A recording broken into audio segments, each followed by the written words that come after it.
Okay. Our next speaker is Professor Kaizheng Wang from Columbia University. He is also a recipient of this Frontiers of Science Award of this Congress. So today he will talk about an LP series of the PCA and the spectral clustering. Let's welcome. Okay, thank you everyone for staying so late. I know I'm between you and your dinner and maybe your visit to the nearby Great Wall and other places. Hopefully, I can provide some food for thought. I'm currently an assistant professor at Columbia in the Industrial Engineering and Operation Research Department, and I'm happy to present my work that we finished at the very end of my PhD years. So first of all, I would like to express my gratitude again to this ICBS conference for the great recognition. So we have done this during the ceremony, but it's such a great opportunity for us to mingle together and foster discussion. So I really want to express my gratitude again. This is a joint work with my PhD advisor, Jianqing Fan, and my longtime collaborator, Emmanuel Bei. So when we were doing this work, all three of us were still at Princeton. And when the work got finished, we had three very different, pretty different affiliations. Okay, so here's the motivation of this work. So we are now in a big data era, and everything seems to talk about data. Everyone seems to talk about data science all the time. We are dealing with diverse forms of data, and unfortunately, right, this high throughput of data acquisition and analysis come inevitably with unstructured and heterogeneous and also even incomplete information. Right. So just look at these examples. The first one here, this is a word cloud of different topics. Right. When you handle the text data for different topics, there could be pretty different distributions of the word. And the second figure shows you the genetic sequence. Right. There are very long sequences encoding the biological structures. And the third one came from the original challenge by Netflix. So it's a highly incomplete preference table. Each row corresponds to one user or customer, and each column is a field.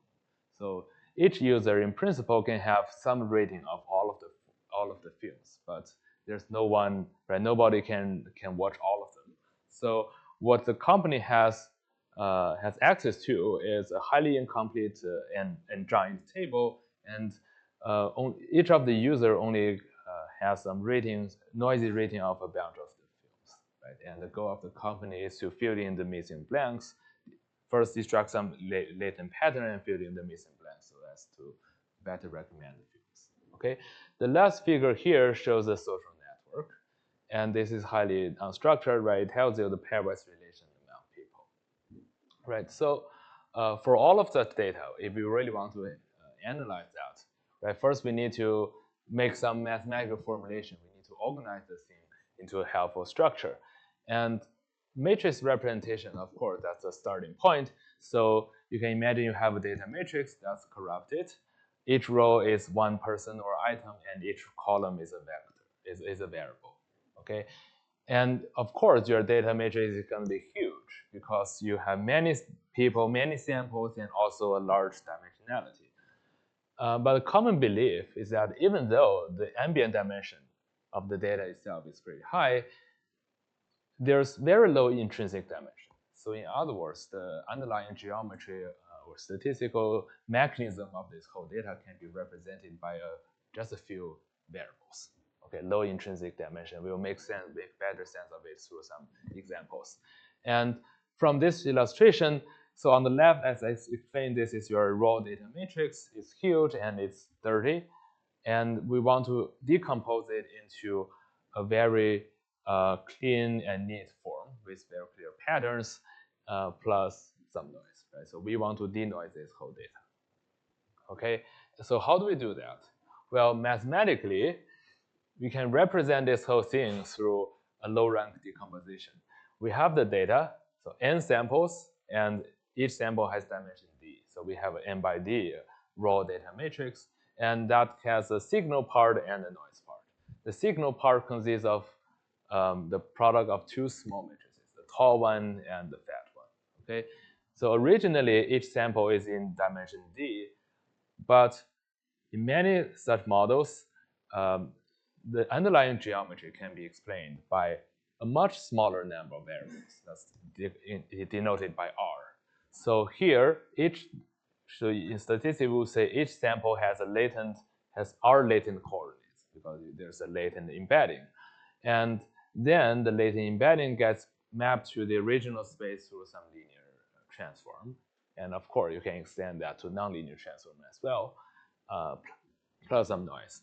So mathematically, we have this low-rank approximation equation, and then given such representation, right, we want to extract the structure of the data, so we want to reduce the dimensionality and get the latent coordinates. That's the goal, from the data to this low-dimensional space. And of course, you can always turn to the principal component analysis. That's even called the Swiss Army knife in data analysis, because it's just ubiquitous and very easy to use, right? And that's implemented by a truncated version of SVD. So if you look at this illustration, you have data in dimension 2, right? This point cloud, that's two-dimensional point cloud, but it mostly concentrates along one direction. Most of the energy, most of the variability can be explained by a single direction. So if you have data like this, then you would say, okay, this seems to be the most important direction. And of course, in higher dimension, you cannot visualize that by naked, you cannot see that through naked eye. Then there needs to be some mathematical tools. Okay. So now here's a work example of the PCA. Very famous study done 15 years ago, published in Nature. It's called Genes Measure Geography within Europe. And what those researchers did was collect data from nearly 1,400 individuals. And for each of the individuals, they measure nearly 200,000 SNPs. So that's the genetic data, super high dimensionality, right? This dimension far exceeds the number of samples. And that wouldn't be the classical case, right? In the classical statistics, you wouldn't deal with such scenario. And also for a classical theory of PCA, it doesn't work either, because usually we hope the number of samples to be very large and the dimension to be quite small. Okay, so here we have high dimensional data. By nature, it's genetic data, and we cannot see it directly, right? So let's do a two-dimensional visualization through the embedding, through principal component analysis. So we have n by d matrix. It's a pretty fat matrix, n by d matrix. And let me get a two-dimensional embedding through the principal components. Okay, so I'm gonna do only just extract the leading two eigenvectors and eigenvalues. Okay, and then I project the data onto the leading two eigenvectors, PC1, PC2, those are principal components. And then I get a two-dimensional approximation of the original data. Okay, in dimension 2, of course, you can visualize this whole thing, it works. And by this embedding, you will get a point cloud. And those authors also have some side information, which is the nationality of those people. Okay, so first they get a point cloud, and then for each single dot, they can mark or color that dot through the national information. And then what they discover is this incredible alignment between the embedding and the geography, the mapping of Europe. Okay, so the data are clustered around those countries. This is a very remarkable match. It seems that from this genetic data does reveal the geological structure of people. Yeah, and you may come up with many different hypotheses, many different explanations behind this mechanism. For example, one of the most popular and simple explanations is that people tend to, get married. They meet each other when they live close by, and then they get married and they have some offspring. Right? So that's the kind of the reason why you can extract the geography from the genetic data. Okay, and again, we are doing a very high dimensional PCA. It's definitely not the classical regime. And the classical PC theory wouldn't be able to explain this whole thing. Okay. So here's the outline of the rest of the talk. Just to recap, the main purpose of this work is to present an LP theory of spectral methods, starting from PCA. And so I will establish a new LP theory that can handle the high dimensionality and also the weak signal in a non-classical regime.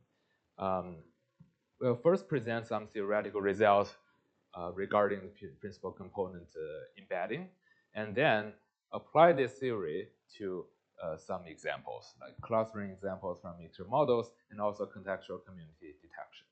So let's start with the theoretical part first. Okay, so here's a warm-up example. Let's consider a mixture of two Gaussians. Now we have n samples, x1 to xn, and each xi has a signal part and a noise part. And signal part, for simplicity, just remember in the genetic data, there are people from dozens of different countries. So suppose there are just imagine there are only two groups or two countries, the blue one and the red one. So each person belongs to either the +1 group or the -1 group. That's a binary class label. And if they belong to the +1 group, then their data is centered around the plus mu. Okay, otherwise the center would be minus mu. So it's the symmetric and balanced problem. And the noise here, for simplicity, we consider it as a standard Gaussian. Okay, of course we can extend beyond that. So just to warm up, just to set the state, let's consider this simple mixture of two Gaussians. And we have data that's expressed as an n by d data matrix. And our goal is to do the clustering. Okay, just imagine you have a black point cloud and you want to reconstruct these colors, blue and red. Okay, so how do we do that? Well, here we have the raw data, and that has a rank 1 signal part, right? Thanks to this nice structure, this y is a binary column vector, and mu transpose is going to be a row vector. Okay, column and row, and this z is the noise matrix. Okay, so we have x. Then of course we may use singular value decomposition or PCA to extract this y, because y seems to be aligned with the left singular vector of this x, right?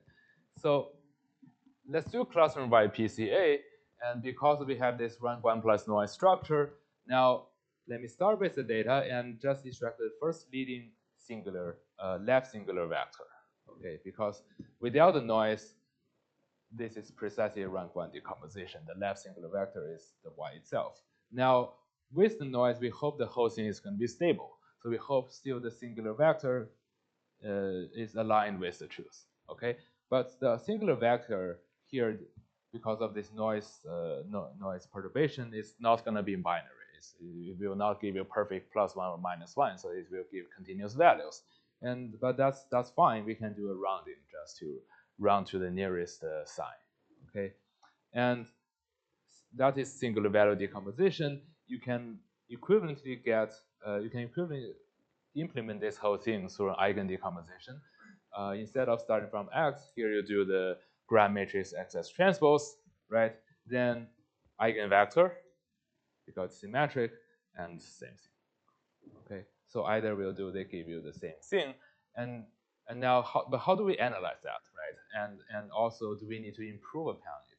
Because this model is quite simple, and if we have slightly different model, do we need any special treatment?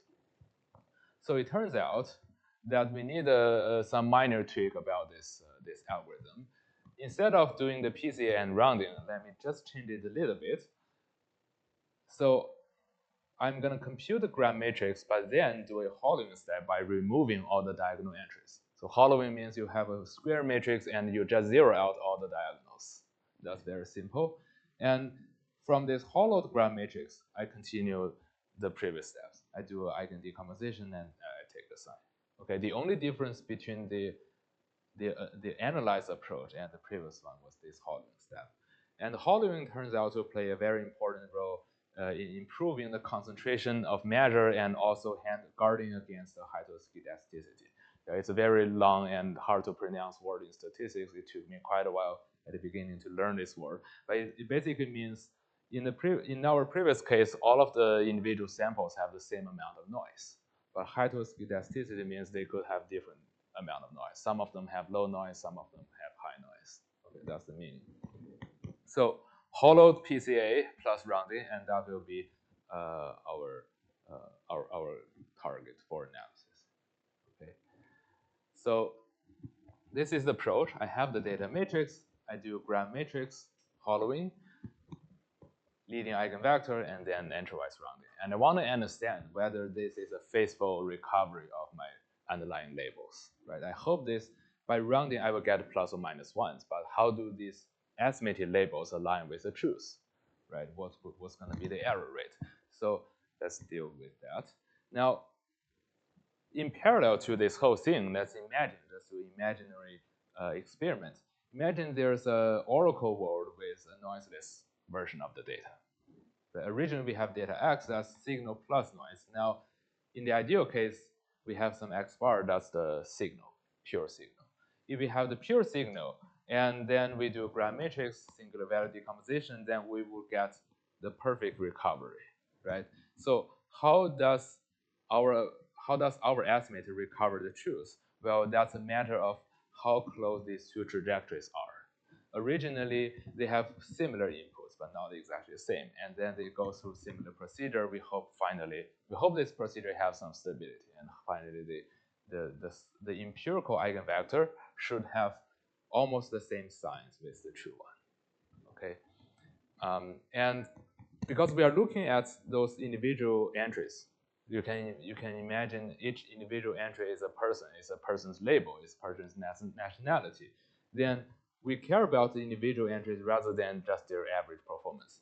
So we hope this U, the empirical eigenvector, and the true eigenvector to stay close in an entrywise fashion, because at the end of the day, we are doing entrywise operation. We hope they are entrowisely close. And in that case, if you apply classical L2 perturbation bounds in matrix analysis, like the very celebrated Davis-Cohen theorem, you wouldn't get any strong result. You will get very, very loose, pretty loose result. Okay, so we want to we hope to establish some entrywise fashion, the entrywise approximation bound between the empirical eigenvector and the truth, so as we can, in the downstream, we can analyze their clustering error. Okay, so the entrywise is the keyword. L2 is some average. Well, L1 is even worse. That's more average style, right? And in the other extreme, ideally, if we can show some L infinity approximation, that would be super nice, because if they are close in L infinity norm, that means all of the entries are uniformly small. So that will be a very strong result. But whether or not that is possible or available, it depends on how strong your signal is. So we'll come back to that. But definitely we want to get stronger than L2. So then what could be a useful metric, right? We want something related to the entrywise manner. Then here comes the LP analysis. Okay, this is one of the main results in the paper. That let's first choose a P, an index P that's larger than 2 and smaller than some signal strength. Okay, we'll come back to the signal strength later. So just imagine choose some P, and then my results tells you that your eigenvector, your empirical eigenvector, can be approximated by a linear form of your data matrix in LP norm. Okay, so G is the hollowed gram matrix, is your data matrix, and U is the eigenvector. The U itself is a highly nonlinear function of G. It's hard to analyze, but we tell you that this U is uniformly, well, not exactly uniformly, but almost close to this product, GU bar over lambda bar. And U bar is the population version of U, that you can treat U bar as a truth. Lambda bar is the true eigenvalue. So this whole thing is linear, this whole product is linear in your data matrix G, and the linearity facilitates the analysis. And the closeness is measured in LP norm. And also we consider the relative error, because so here we want U is the empirical error, U bar is its target. Then the LP norm of the U bar, you can build that as some signal strength. And here, this LP is much smaller than that LP, or in other words, the relative error of this approximation is vanishingly small with high probability. And the probability, the exceptional probability decays exponentially in P as well. So the index P appear twice, right? First is the error metric, and second is the exceptional probability. And judging from this result, you see if you are allowed to take larger P, then you get stronger result, because a larger P means a stronger approximation and also a smaller exceptional probability, right? So it will always be beneficial to take large P.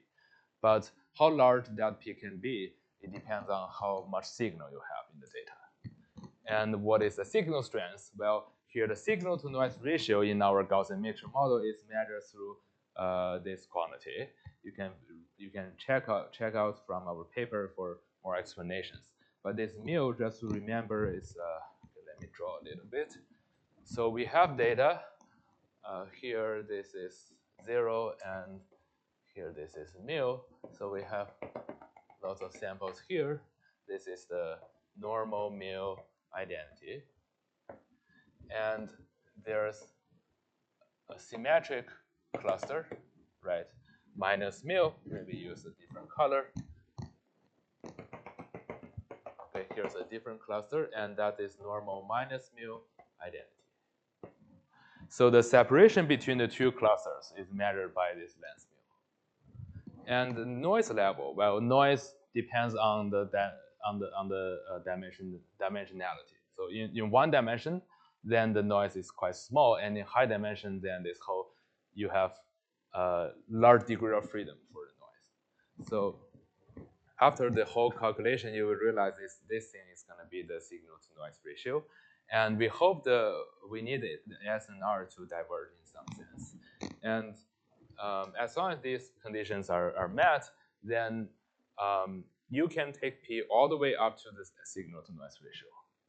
So there are two takeaways from this main theorem. First of all is the linearization. The eigenvector, by definition, itself has this self-referencing nonlinear equation, right? Lambda u is GU. That's by definition. But this is not linear. It's not linear, and it's hard to analyze. And we can linearize this equation by replacing the u and lambda by their noiseless versions, so that this whole thing is going to be just a matrix vector product of the data. Okay, the linearization is number one priority, and second of all, this whole result is adaptive to the signal strength, because if your separation is large, that means your signal to noise ratio is large, and then you are allowed to take larger P.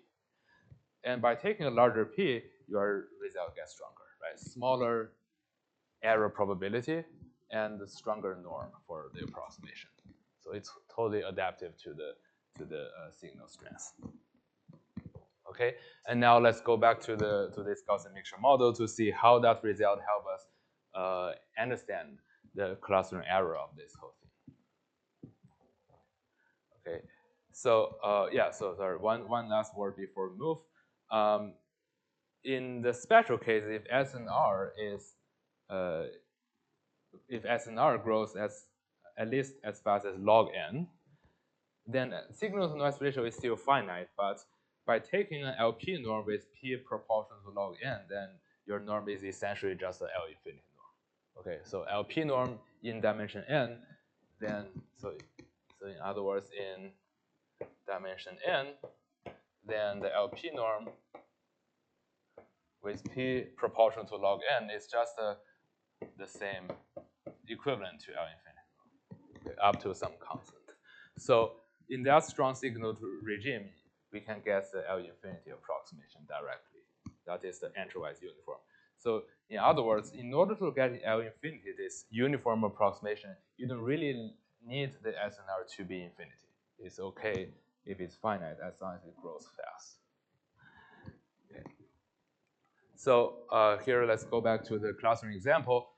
As a corollary of that general result, I can show the very simple spectral clustering approach I showed to you can exactly recover all the individual labels if your SNR is larger than twice log n. So that means this is separation condition. If they are sufficiently separated, then you can perfectly recover all the labels with high probability. And if not, right, look at this sharp transition.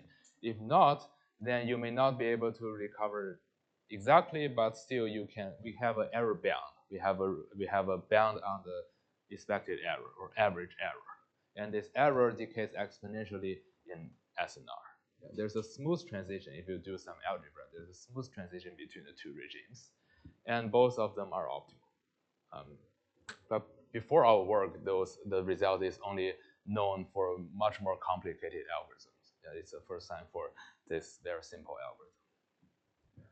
Okay, now remember I motivated this whole thing from the genetic data example. That is, right, of course, there are more than 2 clusters, and this is not Gaussian. This is, right, it's highly non-Gaussian, non-spherical. So how do we, what can we say about such examples, right? If we suppose I have n individuals and d dimension, and I do a 2-dimensional embedding, what can I say about those, the coordinates of this individual point cloud? So now here comes the general theory in LP. We consider a signal plus noise model in the reproducing kernel Hilbert space. And so the dimensionality can even be infinity, of course, with some regularity conditions. And each sample has a signal part and a noise part. Just imagine for this clustering problem, the signal part is just the center. You can view the center as the signal, and this is the noise. So, but in general, there's the signal doesn't need to be clustered. It can be continuous. There's signal part and noise part, and then we assume the signal lies in some low-dimensional subspace, and when that holds, I want to start from the data matrix, compute the gram matrix, do the hollowing, and then take eigenvectors, eigenvalues, just as what we did for the clustering problem. And again, in the ideal world, if someone has access, an oracle has access to the noiseless data, then the oracle would also do SVD and recover the true eigenvectors and true eigenvalues and true eigenvectors, right? We only have this noisy version, and we are doing embedding using the observed eigenvalues or observed spectrum, and we hope those are faithful recoveries of the truth. Okay, and our general theorem shows the same thing. So for each individual eigenvector, let's say the kth eigenvector, if you do PCA in dimension, if you get, let's say in the genetic data example, we want the 2-dimensional embedding, and for other problem you may need, for a financial problem you may need 5-dimension or 3-dimension. So in any case, let's take the kth eigenvector of the kth principal component, and we say it's again approximated by a linear form of the hologram matrix in LP norm. Right? That's a generalization of the previous result, and here's the exception probability. We can extend to kernel PCA and spectral clustering. Okay, so that's the main theorem behind the main theorem of this paper, that you can take under a signal plus noise model, then you can establish a linearization result, and the approximation power is it can be pretty high. The index P can go all the way up to some suitably defined signal-to-noise ratio. Okay, so now let's apply this result to the clustering problems in mixture models and the network problems. Okay, here's a mixture model. It's an extension of this whole thing. The previous one was just a warm-up example with two spherical clusters. And now let's consider a more general mixture. Each sample has a signal part and a noise part. And now, just imagine there are more than 2 clusters. In general, there could be k clusters. So to visualize here, originally we have this white cloud and red cloud, and there could be another point cloud, and even, let's say, here there could be another one here. So multiple clusters in high dimension, okay, multiple K clusters in general, and then each sample belongs to one of those K clusters. So the cluster label yi is not plus or minus 1 anymore. It's 1, 1, 2, all the way through K. Okay. Each sample has the signal that belongs to one of the K clusters, and there's some random noise.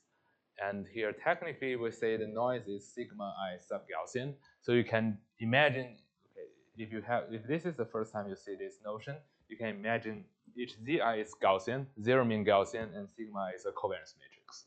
So if sigma plays a role as a covariance matrix, it doesn't have to be isotropic, meaning the sigma doesn't need to be identity, and so if you have some point cloud that is non-spherical, it's elongated, then the covariance matrix, of course, is not identity. Okay, and now for this mixture model, our goal of clustering is to recover the discrete labels from the original data. That's the clustering, and how can we do that? Well, our raw data is high dimensional, right? But their signals, they're at most K different centers. So the signal is very low dimensional. And then we can reduce the dimensionality from RD to essentially K. If you have K clusters, then you can reduce to K or K minus 1. And then you do some rounding. So here's the whole step. I continue to use the graph matrix with hollowing. And then first I do a dimension reduction. I compute this eigenvalue decomposition to get the leading K eigenvectors and K eigenvalues. Okay, and using the K eigenvalues, I will form, in some way, I will form a K-dimensional embedding of the original data. So that's a compressed version of the raw data. And after reducing the dimensionality and denoising, I will apply a popular algorithm named K-means to recover the truth. So yeah, again, you can think of the genetic data. Originally, the dimension is 200,000, and you reduce it to, let's say, 15. Suppose there are 15 different countries. So you reduce the dimension from 200,000 to 15, and then you do a low-dimensional K-means. So here's the result. Using our general theory, we can prove the optimality of this very simple procedure. There's a notion of signal-to-noise ratio. If the signal-to-noise ratio is very large, then this aforementioned procedure can exactly recover all of the labels, making no error with high probability. And if your SNR isn't that large, but still diverging, then we have a valid error bound. We have an expectation bound on the error. And the average error decays exponentially in the signal-to-noise ratio. And again, there's a smooth transition. In this general case, the SNR is defined in this following way. So there are two terms. Let's look at the first term. The first term here, remember we have K different clusters with different centers, mu1 through mu K. This numerator represents the minimum pairwise separation between the clusters, right? So in this example, this is a pair of clusters, this is a pair of clusters, this is another pair. And the numerator tells you the closest pair of clusters. That's some signal measure. And when you talk about ratio, you need to divide by the noise measure. The noise is measured by the side, this operator norm of the covariance matrix. So this whole ratio, right, it's like signal noise, and that's in the classical case. In classical literature of clustering and PCA, you see this a lot. Okay, but in high dimension, there's some interesting and intriguing phenomenon that is arising. So in addition to this classical notion of SNR, there's another correction term, another form of SNR with the same numerator, but now the denominator is measured by the Frobenius norm or trace norm of this. The Frobenius norm or the Hilbert-Schmidt norm of this covariance operator. Okay. And again, the result is minimax optimal. such optimality is only known for more computationally demanding algorithms like semi-definite programming. Yeah, we are the first to derive the sharpness of very simple spectral methods through this theory. Yeah, everything is based on our LP analysis.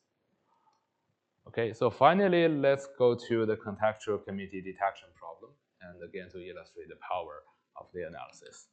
So, what is contextual community detection? Well, it basically consists of network with node attributes. Just think of Facebook or Facebook or Renren, like those network. You have a bunch of people. They are connected through their friendship, and you have this graph telling you the friendship of those people. And also, in addition to that graph, for each individual, you have a vector of profiles. You know the education, you know the work, the location, the preference of each individual. So there are two sources of information. One is the relational data, that's the network. The other is the vector data for these profiles. Right? Community detection, the word of community detection just amounts to finding tightly connected components in the network using the network alone.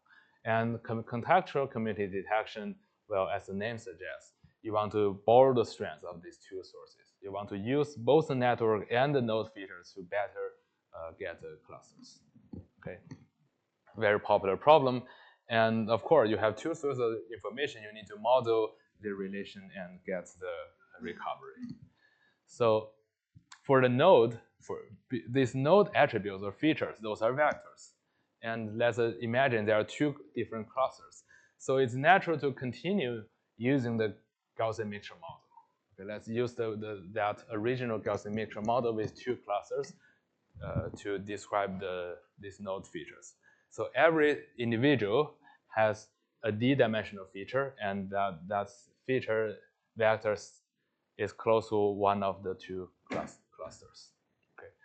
And for the network, well, for the network here, I'm going to adopt a very popular model called stochastic block model.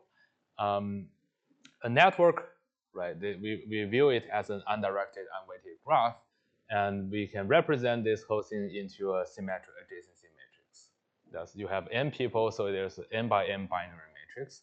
And every pair of people, person I, person J, they are connected with probability P or Q depending on their communities. For example, if you have two universities, like Peking and Tsinghua, and within each university, the students have stronger connections, right? Like two people from Peking, they have higher probability of making, they have same label, and they have higher probability of making friends with each other. And one from Peking, one from Tsinghua, they have some probability Q. Yeah, so there are two such communities. Then the community detection problem amounts to this recovering these labels from one shot of this adjacency matrix. Okay. Now we have two sources of information. We have some label, let's say Peking students, Tsinghua students, and we observe their friendship, their private relation, and we also observe the individual features of those people, right? Like where they are, which province they are from, which high school they attended, and other features. So two views of the same, two noisy channels, and we want to integrate the information. Then for each individual one, we have the very well-established methods. Let's say if we ignore the A part, we only look at the feature part, then this has been studied over there. We just talked about that before. So we have the data, hologram matrix, eigen decomposition, and then take the sign, right? We just discussed, we spent dozens of minutes on the first line. And on the other hand, if we have the network data alone, there are also pretty common methods. You can do, instead of using the first eigenvector, in the literature, you're going to use the second linear eigenvector. So there's some good reasons for that. And finally, you will get around it. So for those two individual data sets, you have some ways of doing that. Now the question is it possible to integrate them? right? There are two noisy observations of the same thing, same label assignment. So this is not an easy problem because the two data sets may have different signal strengths. Let's say one of them is very informative, the other is very noisy. Then if you're directly combining them by some averaging, then that may even hurt you, right? You may be better off if focusing on one of them, right? And if both of them are somewhat informative, they are noisy, but comparable amount of noise, then it could be beneficial to average them in some sense. So the method needs to be adaptive because in practice, we don't know how strong the signals are. It needs to balance the signal strengths in between. So eventually, in our paper, I introduced an aggregated spectral estimator. Instead of the sign of the first one or the sign of the second one, I'm going to first do a linear combination of the two embeddings. You can view the two embeddings as noisy observations, and you first average them, do a linear combination to reduce the noise or cancel the noise, and then you take the sign. And so this U hat is a linear combination of UG and UA. And those weights are very complicated, and you can refer to the paper for their derivation, why I come up with those weights. Yeah, but this turns out to be an adaptive aggregation. And I can prove the nice things about this method.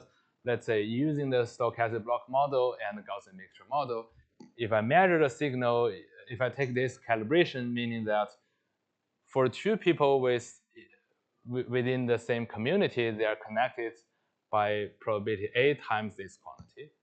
And otherwise, they are connected, like one from Peking, one from Tsinghua, they are connected through probability B times this one. And A is larger than B. So if A, B are very different, then there are far more connections within community than between them. So that will make the problem easier. And this one was we have seen this. This is the SNR we've seen before. So that's measured by quantity C. So A, B, and C. And it turns out for this problem, the information metric is this trivariate function. So square root A minus root B squares the whole thing and plus C. Okay, if A, B are separated, the whole thing is large. If the two clusters are separated, C is large, then the whole thing is also large. So this function turns out to capture the true signal strength in this integrated problem. And we can show if your information metric I is bigger than 2, you can exactly cover the communities based on two sources of data with high probability. But if you only have one source, you cannot do that. Using both, you can get it. Okay, and if your signal strength isn't large enough, we still have a reasonable bound. So your fraction of error is it's exponentially small in this I equality. And you see if the critical phase transition happens at 2, if I is 2, if I goes all the way up to 2, this becomes n to the minus 1. So what does that mean? You have n people. If n to the minus 1 fraction is wrong, that means one person is wrong, right? And if your error rate is smaller than, if I is bigger than 2, this is even smaller than 1 over n, that means nobody is wrong. Okay, so that's why this is a smooth transition from below to above, and both of them are optimal, and it reduces to those special cases, right? If you have Gaussian mixture alone or spectral or the network alone, you can also use this method. Yeah, in particular, if one of them is very uninformative, our aggregated spectral method can still adapt to that structure. Okay, so may I ask how much time is remaining? Okay, so yeah, let me just do a summary. So here, our paper presents an LP theory of PCA, and we provide a linearization and LP approximation of PC scores, and the theory is applied to clustering and the mixture models, as well as the contextual network problem. Okay, the paper was published in the Annals of Statistics 2 years ago. I'm happy to address any questions. So thanks for your attention. Any questions or comments?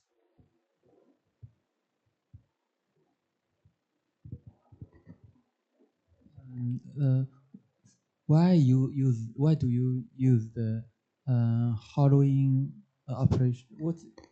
Yeah. You mean the intuition behind? I never see it in PCA. Yeah. Is it useful? Yeah. So the hollowing it helps a lot in high dimensional PCA. So here's a quick way of seeing that. Let's say you have a graph matrix X transpose, right? Then what is on the diagonal? Right. On the diagonal, you will have the square norms of those samples, and on the off diagonal, you will have cross terms. Right? On the diagonal, those are the square terms, and off diagonal are the cross terms. And it turns out in high dimension, the square terms have worse concentration. They have larger variability, and those off diagonal terms, those are cross terms because of cancellation. They have better behavior. Yeah, so by hollowing, we can remove those entries with larger variability and then enhance the concentration. I think it.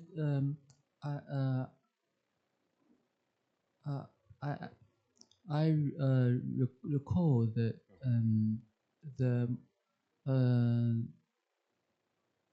yeah, it's been used in this paper. You can, for example, it has been used before. Another model called stochastic neighbor stochastic. Stochastic neighbor and SNE. Neighbor embedding, stochastic neighbor embedding. Okay. And I think it's also a hollow matrix. You mean SNE and T-SNE? I just associate the hollow matrix to with the stochastic neighbor embedding. I don't see much direct connection. Maybe we can talk about that offline. Yeah, because it seems to be a very different purpose. Yeah. But they are two. They are both doing embedding. That's right. Yeah, but here for us, we want to hollow this diagonal to reduce the variability. It also sets the I remember that it also sets the dialog 0. The diagonal, you mean? Yeah. So it does. Right. It could be possible because this is a popular step in many existing papers. Yeah. So I wouldn't be surprised if some other embedding work also use the same idea. Yeah. We are not claiming the originality of this step. It's also related to the leave one out. Yes. Leave one out is also. Yes, that's right. It helps a lot in the leave one in our whole analysis is based on leave one out, and this hollowing step helps a lot. Yeah, because again, on the diagonal you have square terms, and by removing the square term, you only have cross terms. Then you have some independence. Thank you. Any other questions?